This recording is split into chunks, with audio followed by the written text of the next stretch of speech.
Come with me today as I draw a gap filler for my customer tomorrow, and you can see my process and maybe see how it works. And also you can say hello to Juno. Look, who's that? Look, right in my face.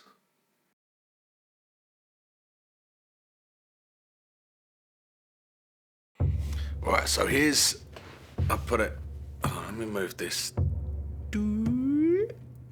I'll put it there. So here's the reference I was sent and the photo of the area it's going in. So like, it's a bit of an awkward one because it's not taken straight on. So usually I get people to take the photo straight on so that I could just draw it into the gap. Or if they're really close, sometimes I might get them to come in the studio instead. But yeah, I can work with that, man. We'll make it work, And then this is the reference. So it's a pendulum axe. That he wants to fix. That's pretty damn cool. It shouldn't be too hard to draw either because it's just got a bit of symmetry on that shizzle. And because it's so small, won't be able to do all these little details in it, but I can add like the, you can't see it. I can add like the rims on the handle and all that shit. Right, so let's get on this. Alright, so I'm in my Procreate and then like a normal, when I'm drawing a sketch or sketching up a tattoo, I'll show you my canvas. If any of you just tuning in for the first time, checking out some drawing vids, we'll go for an A4 and I got it set at the DPI 300. You don't really need to worry about all this because it should be like this automatically. And yeah, all that crap. A4, and you notice the background's it's dulled a bit, because otherwise it'll burn on my retinas, and I don't need to be burning on my retinas. Thank you very much. All right, let's bring in the photos. So what I'll do is I'll bring in this, even though I'm probably not gonna draw to the gap. I'll have it there, just so we know what we're dealing with. Let's get rid of some of that. Just so we can see it. Maybe we'll try and draw just the gap a bit. A lot of this tattoo will probably be more freehanding stuff. But yeah, anyway, and on the reference, so you can go to canvas, reference, and then pick an image, and I will go for the pendulum axe. Just like that, and we'll just have that there. Make sure this is recording still. It is. I wish it would show me that it was. Anyway, right. So, click the spanner, and then we'll go and do a drawing guide, edit drawing guide, symmetry. Boom. Right now, what I'll probably do with this is I'm just gonna draw it as is. Now the idea I've got is because you can see this gap has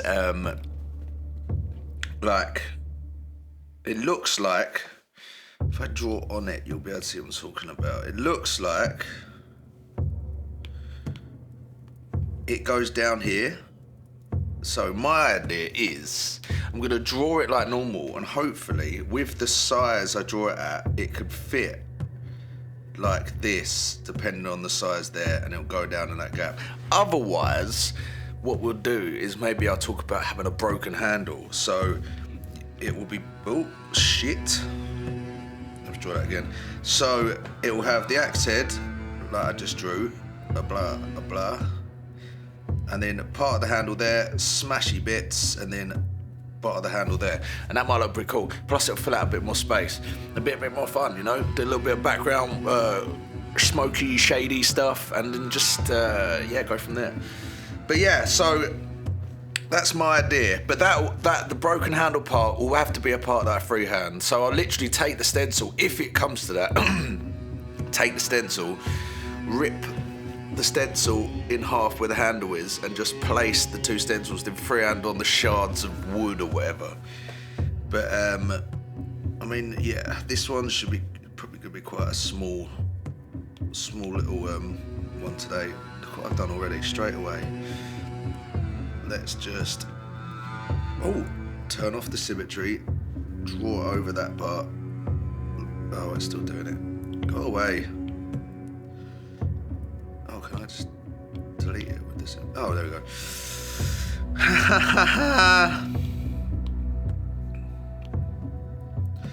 Right, so we're getting the peppermint, non-edited, just as is. Someone said that maybe it's not in the current version of Procreate, but I'm sure you can find it to download somewhere, like a file of it.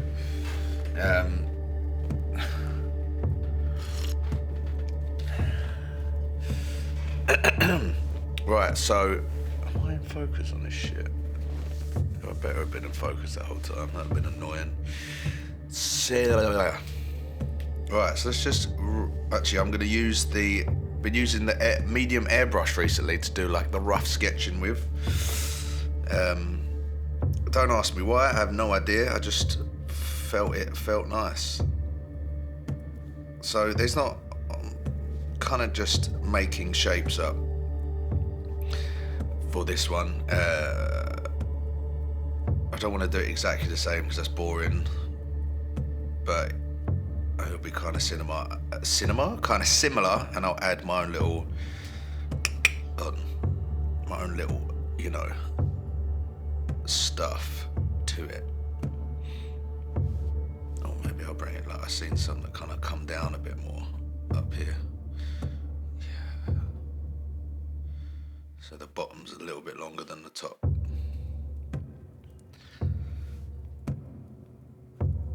That's it. Yeah. Because on there, it looks like there's more room near the bottom here than there is near the knee, because I want to avoid going to the knee if I can and just fill that lower gap. Then because then he has, you got to think ahead with toes as well. When you're suggesting to customers, they come in and want like a tiny little piece on their arm here, say to them, if you're getting into toe and you want to get some toes, why waste a whole great space with a little piece there? Even if you're not going to get the whole thing filled with a sleeve and you get a collection, that's still a good part for some big collection pieces. You're going to have to like frame that toe with loads of other stuff. So just skip that and, you know, put it somewhere like awkward and small where it's going to be hard to put a bigger design. It's down to you, man, as the tattooist, to give the customer that respect that you're going to tell them what's good and what isn't. And if they still want to do it after that, then fair, that's on them. So yeah, I kind of want to skip the kneecap because the guy could probably get something on his knee. Bear in mind, I haven't even spoke to this guy about this yet. I'm doing this tomorrow, so we'll see if he enjoys this or not. He might be like, nah man, go on that knee. Go right on that knee. I'll be like, fine, no, whatever, oh my God. And then,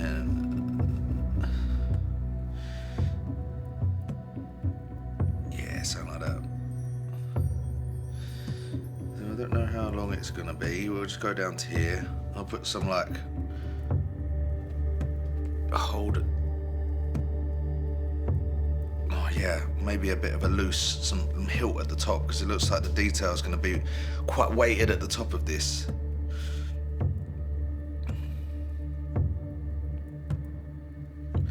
Match the top and the bottom. I like that at the bottom there, so it's like got this kind of. So we'll do some down here, but this, I don't think I'll make this loose. If I do, again, I'll freehand that on because it's going to be filling a gap, and that's where like practicing your your freehanding's handy, because if you ever want to fill a gap and it's awkward, or they're quite far and they couldn't get a good picture of the area, or they didn't come in to get trace of the area, then you've got that tool at your disposal. So I think if you get something in that's kind of simple, give it a try freehanding it. There is no harm in doing it. It looking shit and, you know, and then saying, oh, don't worry, this is taking too long, I'm just gonna put the stencil on I made. So yeah, you can still draw the stencil up before, but as a bit of a practice, try and freehand some stuff and use the stencil as reference.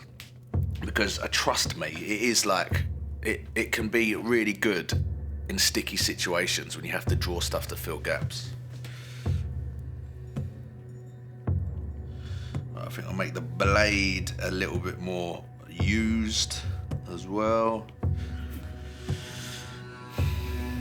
Now I could probably do, you know, a lot more with this.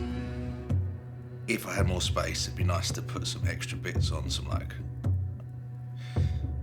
decay and like motion in the background, so like moving leaves or like old sticks or something. And you know what? Tomorrow I might come into work and the guy might be, can we put a bit more on this? And I'd be like, yeah, I'm down with that. So like, I'm gonna put some stuff hanging off the top of the blade there, like some old strap that's come loose. Lean it to one direction because the rest of it looks like it's blowing, so let's just carry on with that theme. So I like the idea like there's a grip near the blade as well, you know. Yeah, so like you want to carve some wood with that shit, you know. So yeah, we're gonna have a little bit of grip at the top there.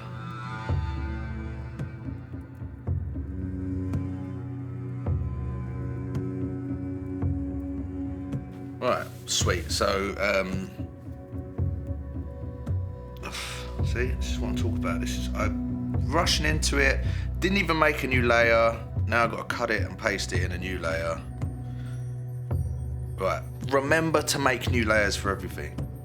Unlock your reference layer, and then there's the sketch. I'm gonna lock that too, so I don't draw on that because that would be a nightmare.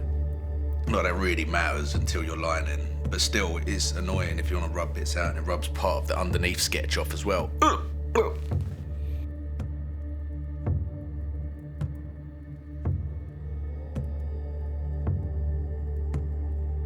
So most of this is quite straightforward. Just doing like a neat version of the sketch you just did. I'll do all of the symmetry bits with the symmetry tool. And then I will rub out bits when I need to for the rest.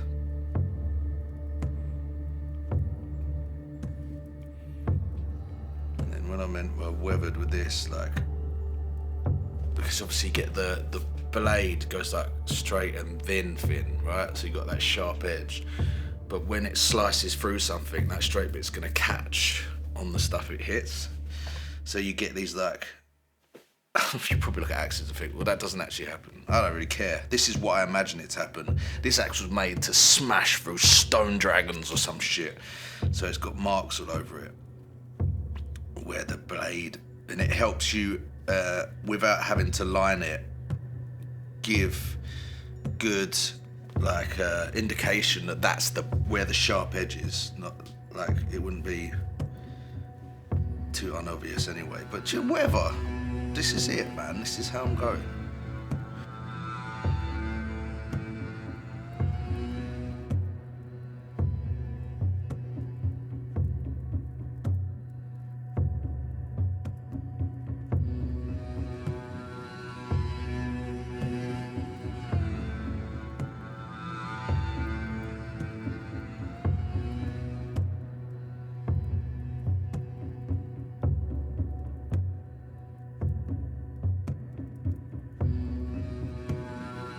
Some of you probably watch these and think, well, he's quite inconsistent, not inconsistent.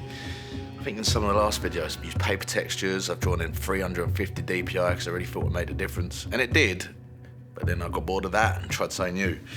It's all about trying stuff, man. Trying new things all the time. Because one day you'll try something new, and it'll be like the 50th new thing you've tried, and it'll be that one thing that you're like, oh shit, man, this has changed my game. So why not try this new stuff? Just try it, see what happens.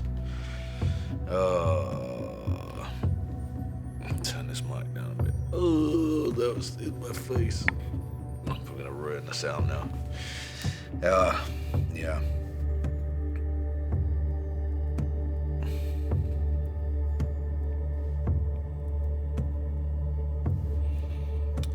So here we could do like, if I draw some circles. I'll draw some circles here. And see what I'm gonna do in a minute. A bit more of a pattern.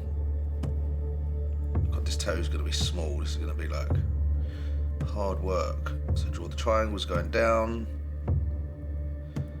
and then the triangles going underneath the triangles going down, and then it kind of looks like that kind of wrap you get sometimes of blades. And these will all be like folds and creases under here.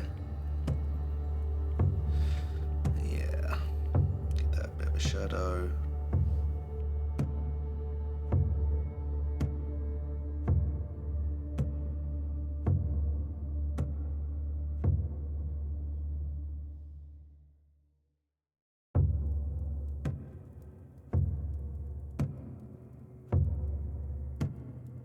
And whilst you're doing the sketch, you may as well do some like rough shading as well, because it all helps when you're actually coming to do a tattoo. Like knowing to the best you can at where you're going to shade instead of trying to make it up whilst you're tattooing will always lead to a better tattoo, without question. Don't act like you could just make that shit up on the spot. Some people can, and they look sick, but don't try it. There's no point.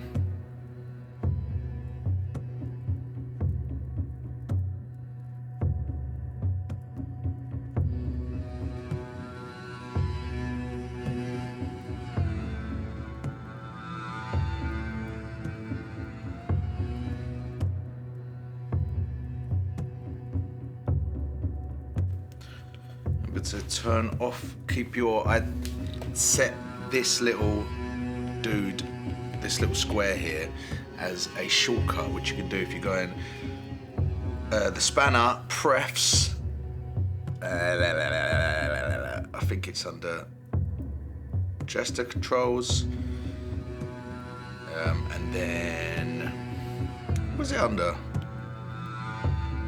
Oh, you want it for assisted drawing, and then tap the square, the one at the top, and that will be your shortcut to do that. So anyway, I have it as that because a lot of the time I draw half and half. I don't like full symmetry. I try and avoid it as much as possible. I just don't feel it looks natural unless you're doing geometry that requires it. Geometric shapes and the such, but for this sort of stuff, I feel like there needs to be a bit of non-symmetrical parts to it, just to bring it to life a bit more.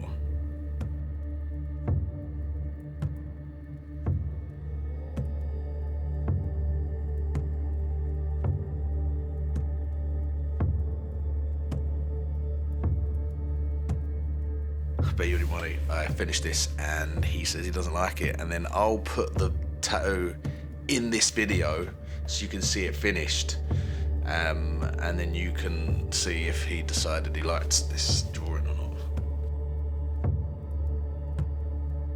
Goes under there like so.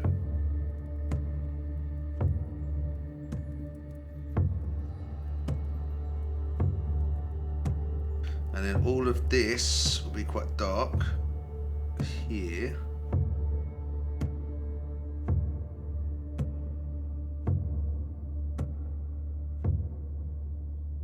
And then the blade, the sharp edge of the blade, I'll keep mostly white.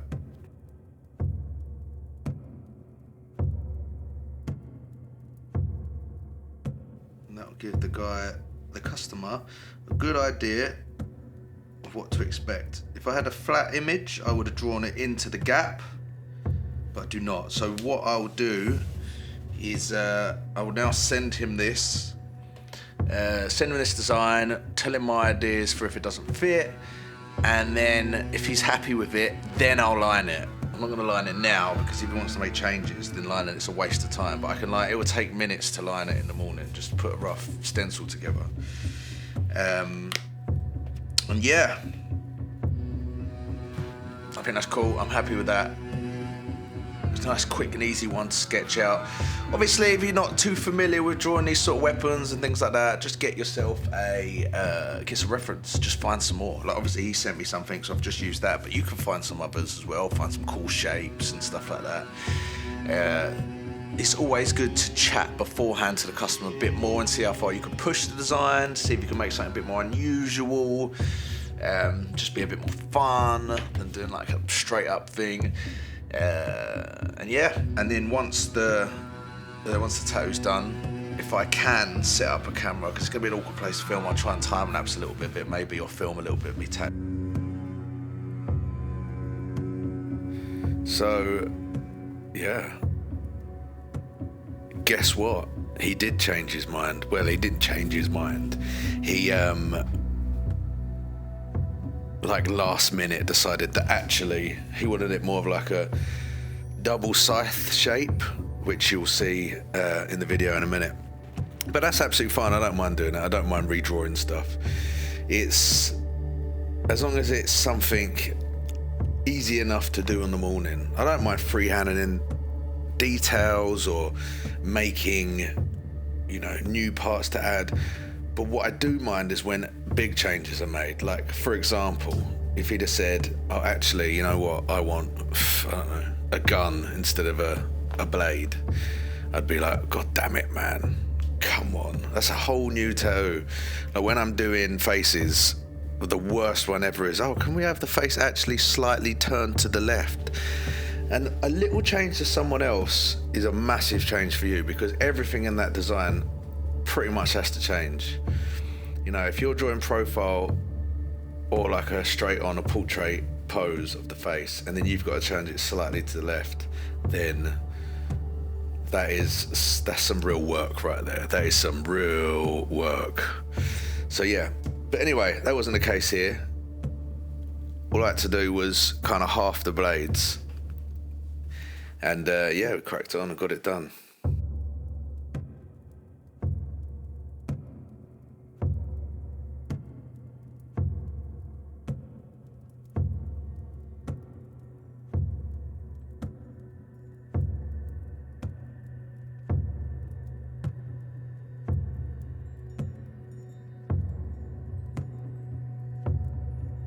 Anyway, thank you for watching, as always.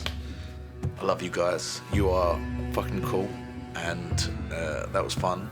And check out the short I posted. I think I'm posting it today, because today I recorded it.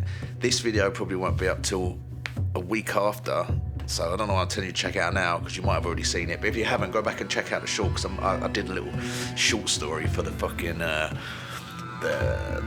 the sketch I did on the head of giants.